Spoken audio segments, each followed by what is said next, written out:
expert. Professor Chellaney, I'll start with you first. The worry is that, okay, today it was Russia, a friendly country, that apprehended such a man, and they informed us subsequently.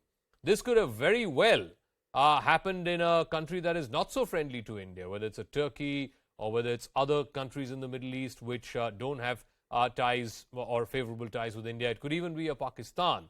How worried should India be about this threat of ISIS, particularly a few years after it was thought to have substantially been cut down to size?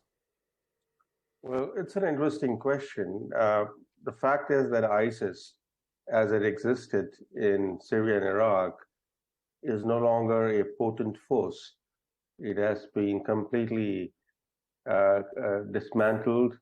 The remnants of ISIS operating, but they are driven largely by ideological considerations.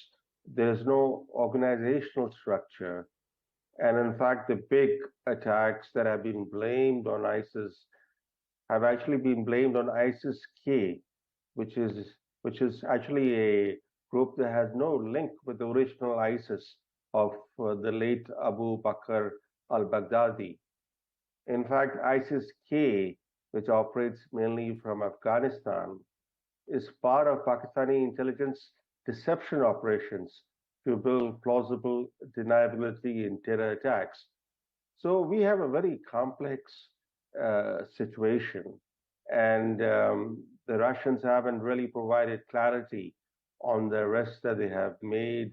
They have provided very few details of the alleged link of ISIS with this plot against a Indian ruling party figure.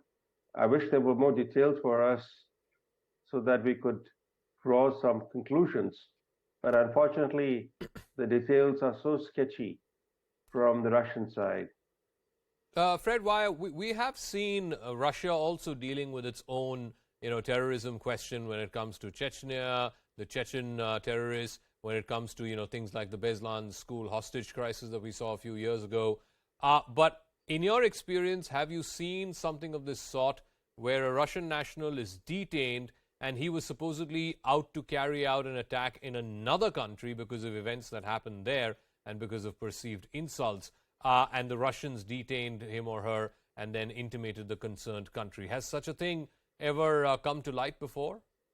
In that level, I'm not sure. I know that there are lots and lots of Russians, people from Central Asia, who went south to fight with ISIS in Syria in years past, and who came back. It's a constant headache for Russian security, and they have a lot of experience with their own people and wives and children. There's just a whole story there where the Russian services have got a lot of experience. So what I think this particular story underscores is the real importance of maintaining that international cooperation, that intergovernment, interagency communication, cooperation. It seems so boring, day in and day out. Nobody ever pays attention to it. Then suddenly it pays off. And that's happened here, that Russia and India have maintained good intergovernmental relations, strong communication. They do it all the time, probably on many different levels. And this is the only way to combat that transnational threat.